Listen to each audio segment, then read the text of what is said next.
Halo Kenny, nama kalian siapa? Salam kenal ya. Oh ya, kalian sudah berolahraga belum hari ini? Jangan lupa ya teman-teman, banyak loh yang bisa dilakukan supaya badan tetap bugar. Misalnya, bisa jalan kaki, senam kecil, dan juga bersepeda. Nah, hari ini tuh sebenarnya aku lagi berolahraga sama kakakku, Kak Kemal. Tapi dia lagi istirahat di sebelah sana. Nah, kalau kemarin hari Senin, berarti sekarang hari apa ya teman-teman? Benar, hari Selasa.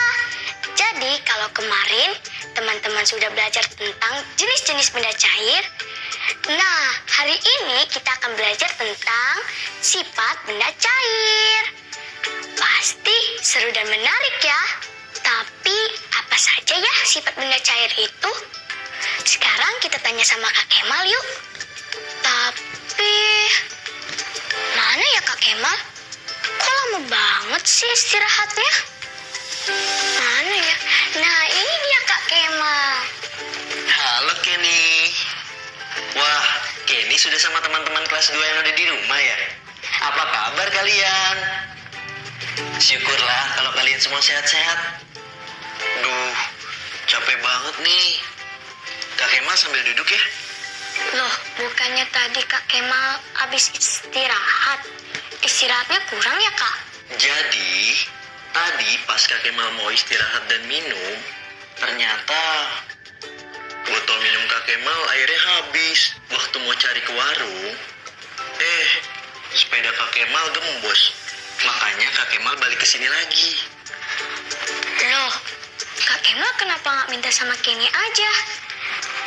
Nih, botol minum Kenny masih penuh. Buat Kak Kemal. Bener Kenny. Boleh dibagi ke Kak Kemal. Nanti Kenny kurang nggak minumnya? Nggak apa-apa Kak. Kan Kak Kemal sendiri yang ajarin sama Kenny buat berbagi sesama. Itu kan baik. Pinter Kenny. Kak Kemal tuang ke botol minum Kak Kemal ya. Kita bagi 2. Oke.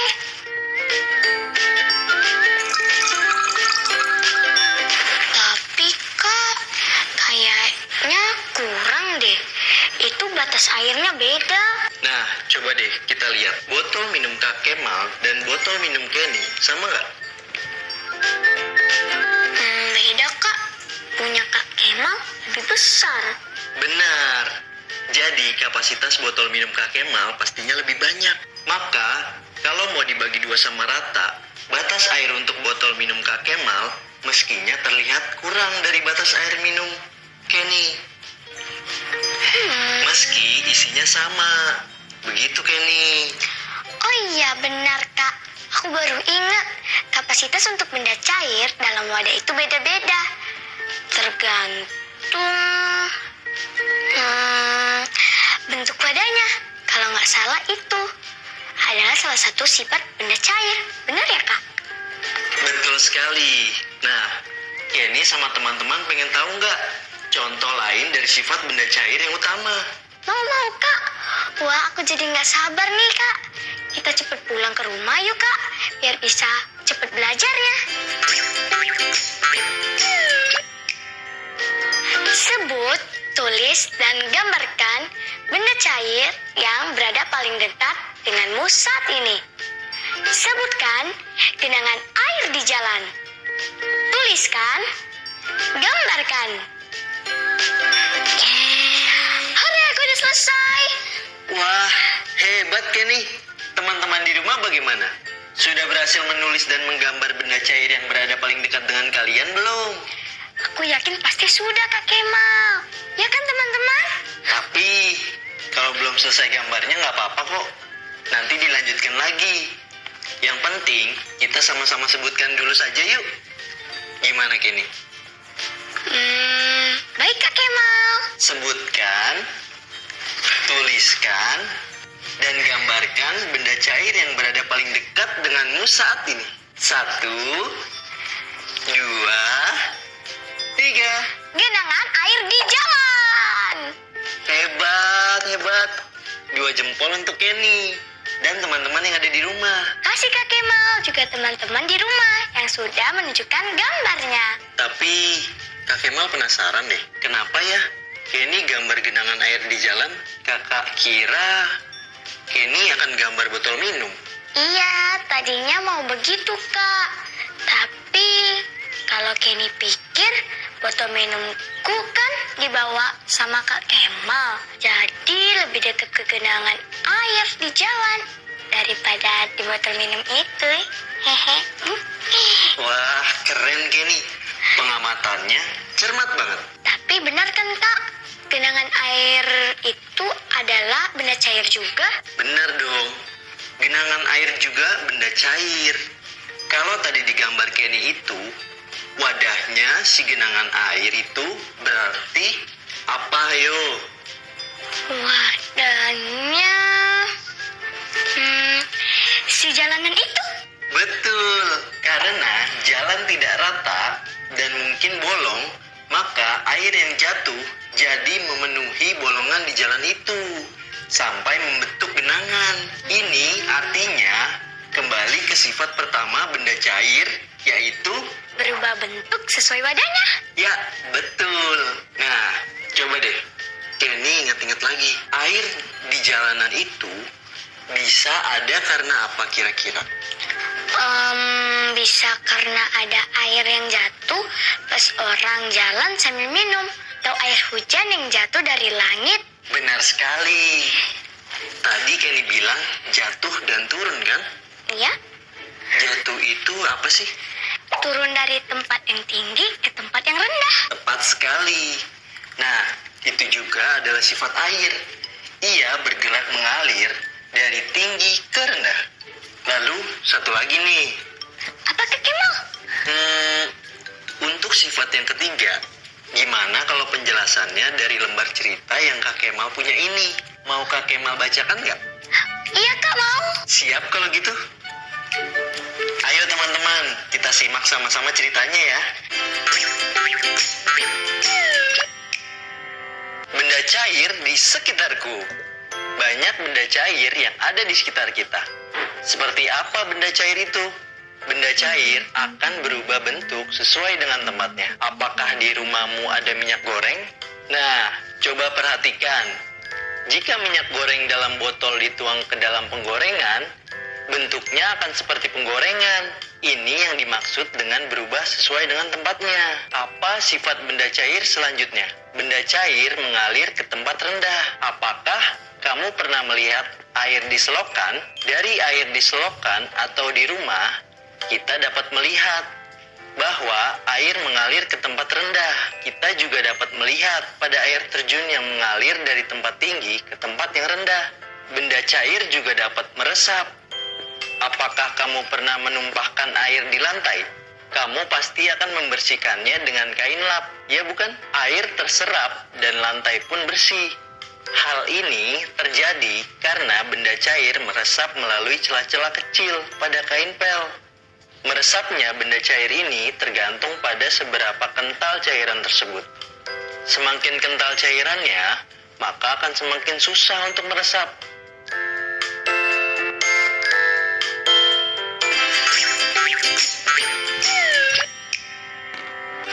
Sudah selesai Kak ceritanya? Sudah Kenny, bagaimana?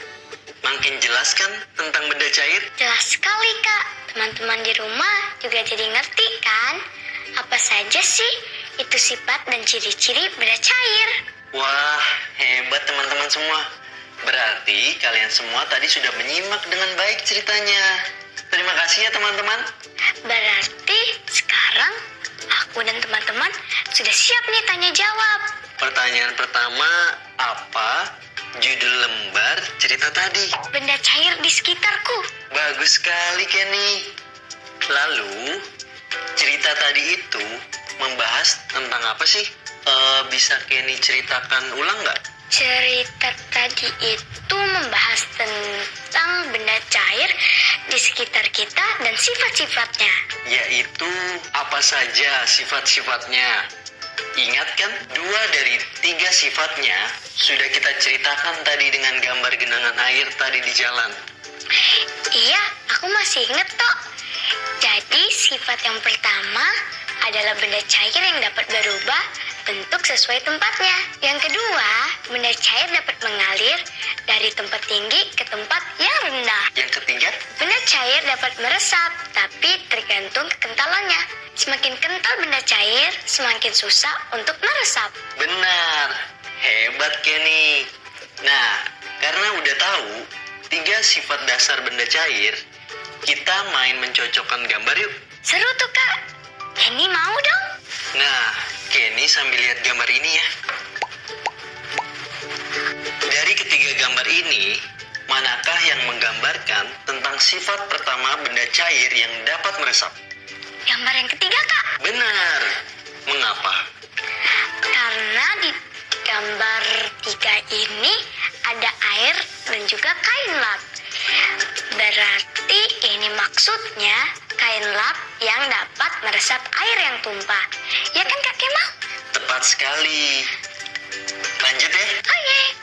Untuk sifat yang kedua, gambar manakah yang cocok menyatakan sifat benda cair yang mengalir turun dari tempat ketinggian ke tempat yang paling rendah? Sudah pasti gambar yang nomor 2, Kak. Soalnya air terjun. Kan air terjun itu adalah air yang turun dari tempat yang tinggi ke tempat yang rendah. Hebat. Berarti gambar untuk sifat benda cair yang pertama adalah Gambar 1, Kak. Gambar ibu menggoreng di wajan berisi minyak goreng. Nah, bentuk minyak goreng di wajan berbeda dengan bentuk minyak goreng di botol. Jadi, ini mau menjelaskan tentang benda cair yang berubah bentuk mengikuti wadahnya. Begitu, Kak. hebat. Benar semua. Nah, sekarang udah ada 3 soal. Silakan Kenny jawab dengan melingkar tanda baca yang tepat sambil Kenny bacakan ya. Baik, Kak. Yang pertama, seperti apa benda cair itu? Ini kalimat tanya. Jadi tanda bacanya tanda tanya. Tepat sekali. Lalu soal kedua. Jika minyak goreng dalam botol dituang ke dalam penggorengan, bentuknya akan seperti penggorengan. Ini kalimat sambung, jadi pakai tanda koma, Kak. Dan soal ketiga, ini yang dimaksud dengan berubah sesuai dengan tempatnya. Nah, kalau ini adalah kalimat pernyataan, jadi pakai titik di akhir kalimat. Hebat. Dan tepat sekali Kenny.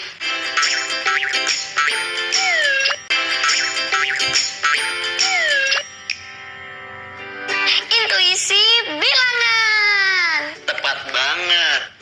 Nah, mari kita sama-sama perhatikan penjumlahan ini ya. Berapakah kira-kira 456 ditambah 352?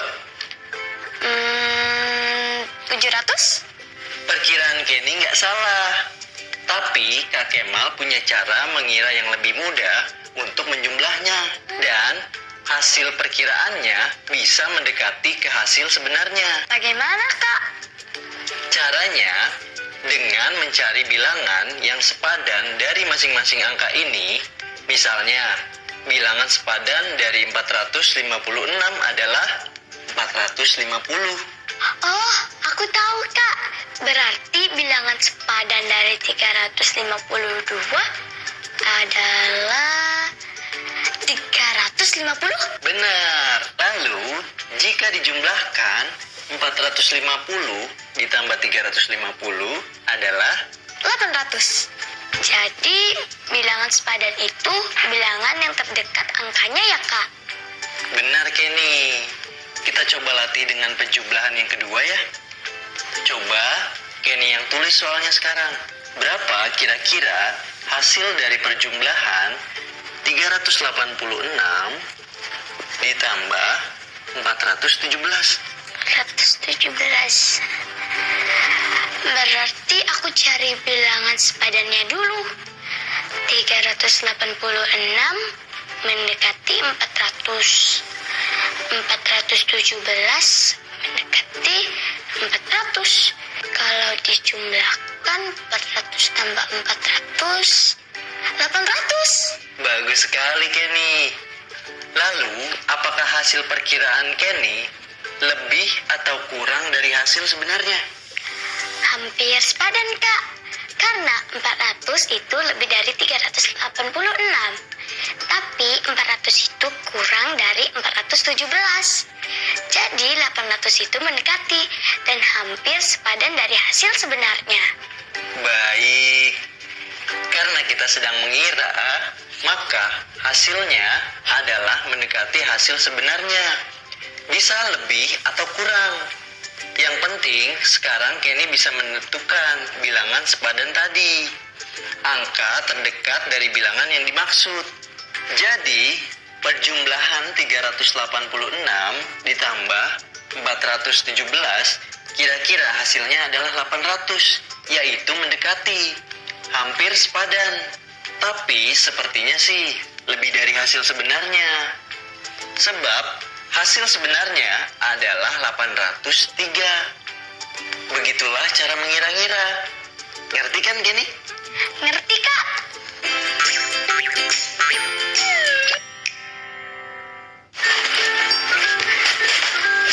Wah, banyak sekali, Kak, barang-barangnya. Sampai ada buah kelapa juga lagi. Iya dong, kan kita mau percobaan. Nah, Kenny lihat deh. Ada satu buah kelapa yang utuh, ada juga 2 gelas nih. Ukurannya yang sama atau berbeda nih, Kenny? Sama, Kak, ukurannya. Benar. Nah, ini kelapanya sudah Kak Kemal buka. Coba kita tuangkan air kelapanya dengan corong ke dalam 2 gelas ini. Tapi harus sama banyaknya ya. Coba Kenny pegang gelasnya, Kak Kemal yang tuangkan air kelapanya. Oke.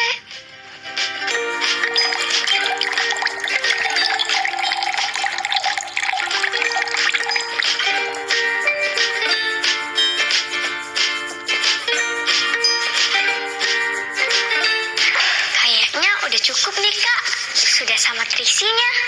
Oh iya benar, air kelapanya juga sudah habis. Nah, kalau air kelapa ini adalah satu bagian yang dibagi 2 ke dalam 2 gelas, artinya satu gelas ini masing-masing adalah ukurannya setengah air kelapa. Ini berarti satu gelas mewakili pecahan setengah atau 1/2. Sampai sini jelas kan, Ken? Oh ya, jelas, Kak. Kelapa ini adalah satu bagian utuh air kelapa. Gelas ini pecahan setengah, dan ini juga pecahan setengah. Kenapa bisa disebut masing-masing setengah? Karena kedua gelas ini bentuk dan ukurannya sama besar, dan masing-masing berisi 1/2 dari air kelapa utuh. Wah, pintar Kenny. Nah, sekarang coba bayangkan. Gimana kalau air kelapanya kita tuang ke wadah kotak makanan yang terbagi 2 dengan ukuran yang sama? Kalau menurut aku sama seperti tadi, Kak. Berarti bisa dibilang masing-masing bagian di kotak makanan itu adalah pecahan berapa? Setengah, Kak. Hebat. Nah, kalau kita buang salah satu bagian air di dalam kotak, berarti hanya satu bagian yang terisi air seperti ini. Ini artinya apa, Kenny? Oh, ini artinya setengah wadah yang berisi air. Benar. Lalu sekarang kita gunakan gelas tabung ini. Gelas tabung ini sudah ada ukuran 1,5, Kak. Benar. Lalu coba kita isi air sesuai dengan ukuran setengah yang ditandai di gelas ini. Aku yang tuang, Kak. Boleh, hati-hati ya. Sambil dilihat tanda setengahnya.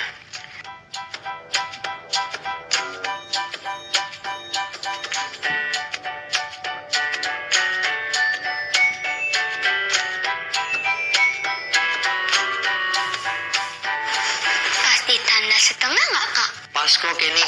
Nah, berarti ukuran air di dalam tabung ini berapa, Kenny? Banyak air dalam tabung ini adalah setengah atau 1/2 tabung. Hebat. Supaya makin paham, kita langsung latihan lagi ya, Ken? Siap, Kak Kemal.